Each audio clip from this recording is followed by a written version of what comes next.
இந்த பதிவை கேட்டுக்கொண்டிருக்கும் நல்ல உள்ளங்களுக்கு உங்கள் சுவாமிநாதன் ஜோதிடரின் அன்பான வணக்கங்கள். இன்றைக்கு நம்ம யூடியூப் சேனல்ல கார்த்திகை மாத சோமவார விரதம் கடைபிடிப்பது ஏன் தெரியுமா? இந்த பதிவின் மூலம் தெரிந்து கொள்ளலாம். அதற்கு முன்னாடி நம்ம யூடியூப் சேனலை எல்லாம் சப்ஸ்கிரைப் பண்ணுங்க, ஷேர் பண்ணுங்க, லைக் பண்ணுங்க. பதிவுக்குள்ள போயிடலாம். கார்த்திகை மாதத்தில் பல முக்கிய விரதங்கள் கடைபிடிக்கப்பட்டு வருகின்றன. அவற்றினுள் முக்கியமானது கார்த்திகை சோமவாரம் ஆகும். திங்கட்கிழமை தோறும் இந்த விரதம் கடைபிடிக்கப்படுகின்றது. சோமன் என்றால் உமையுடன் கூடிய சிவன் என்று பொருள்படும். அத்தோடு சந்திரன் என்ற பொருளும் உண்டு. சிவபெருமானுக்குரிய விரதங்கள் 8 என்று ஸ்கந்த புராணம் கூறுகின்றது. அவற்றுள் ஒன்று கார்த்திகை சோமவார விரதம். கார்த்திகை மாதத்தின் திங்கட்கிழமைகளில் இவ்விரதம் கடைபிடிக்கப்படுகின்றது. கார்த்திகை மாதம் வரும் திங்கட்கிழமை சிவனுக்கு மிகவும் உகந்த நாள். அன்றுதான் சோமவாரம் விரதம் கடைபிடிக்கப்படுகின்றது.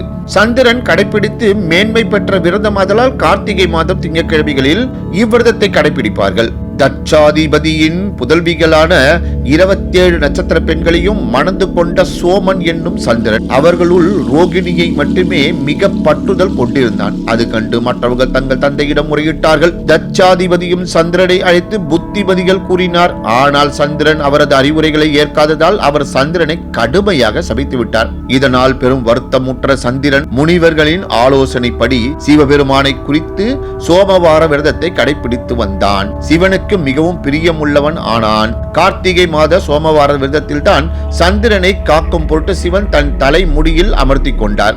அப்படி அமர்ந்து கொண்ட சந்திரன் சிவபெருமானிடம் ஒரு வேண்டுதலை வைத்தான். இறைவா, சோமவாரம் தோறும் பூஜை செய்து விரதம் இருப்பவர்களுக்கு நற்கதியை கொடுக்க வேண்டும் என்று வரம் கேட்டான். அவ்வாறு வரம் அளித்து அருளினார் ஈசன். இந்த சோமவார விரதத்தின் பலனால் சந்திரன் பிறை முடியாய் ஈசனின் தலையில் அமரும் பாக்கியம் பெற்றான் என புராணங்கள் போற்றுகின்றன.